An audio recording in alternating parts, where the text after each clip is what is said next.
अगर भक्त का प्रेम सच्चा हो तो भगवान उसके लिए नंगे पांव दौड़े आते हैं। वहीं बात जब कन्हैया की हो तो कहने की क्या बात। अपने भक्तों के लिए वह न जाने कितने रूप धरते हैं और कितनी ही अनगिनत लीलाएं कर चुके हैं, जिनका प्रमाण हमारे धार्मिक ग्रंथों में मिलता है। ऐसी ही एक रोचक कथा है जब कन्हैया ने अपने भक्त के लिए एक अनोखा काम किया। तो आइए जानते हैं इस बारे में विस्तार से।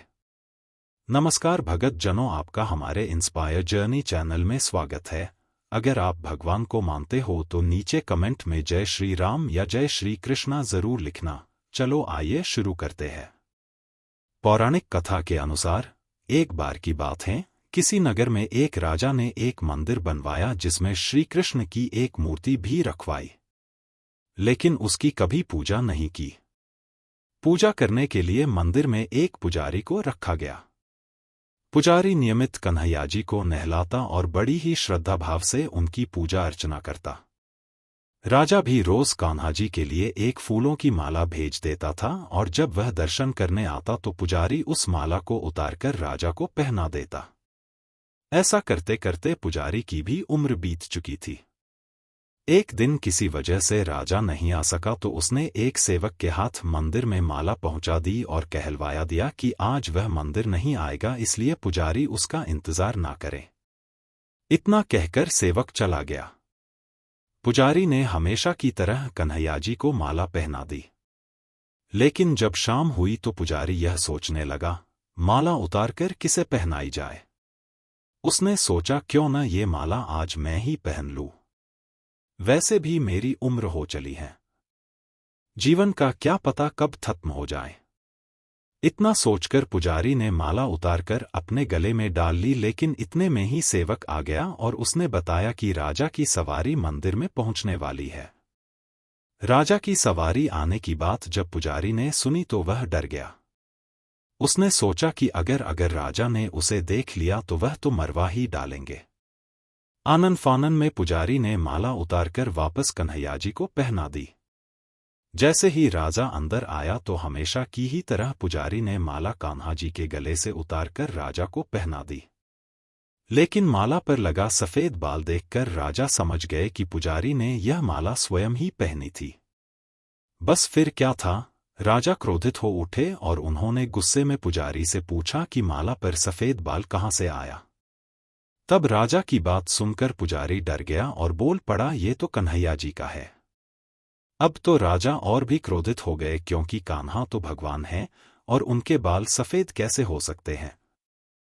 इसीलिए राजा ने फरमान सुना डाला कि कल श्रृंगार के समय राजा खुद आएंगे और देखेंगे सच में ही कान्हा जी का सफेद बाल है या पुजारी झूठ बोल रहा है। उन्होंने कहा कि अगर पुजारी ने झूठ बोला होगा तो उसे फांसी दे दी जाएगी। राजा का फरमान सुनकर पुजारी का बुरा हाल हो गया।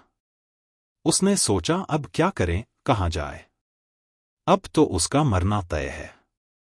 तब रोते रोते वह भगवान की शरण में पहुंचा और उनसे कहा कि हे केशव, मुझसे झूठ बोलने का अपराध तो हुआ है, लेकिन हो सके तो मुझे क्षमा कर दें और राजा से रक्षा करें।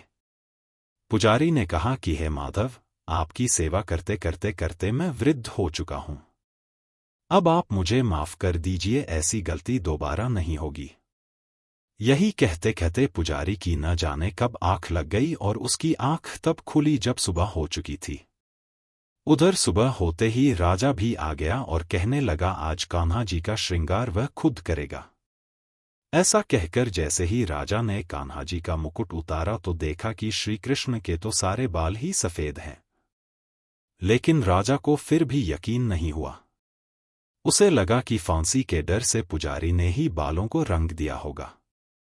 राजा ने सोचा कि क्यों न कन्हैया जी का एक बाल तोड़ कर देखा जाए।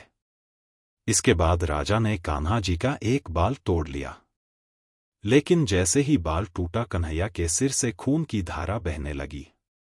यह देखकर राजा भगवान के चरणों में गिरकर माफी मांगने लगा। तभी श्री कृष्ण की मूर्ति से आवाज आई, हे राजन, तुमने मुझे केवल मूर्ति मात्र ही समझा, इसलिए आज से मैं तुम्हारे लिए केवल मूर्ति मात्र ही रहूंगा। लेकिन पुजारी ने सच्चे मन और पूरी श्रद्धा से मेरी भक्ति की है। इसलिए उसकी अनन्य भक्ति को देखकर मुझे अपने बाल सफ़ेद करने पड़े।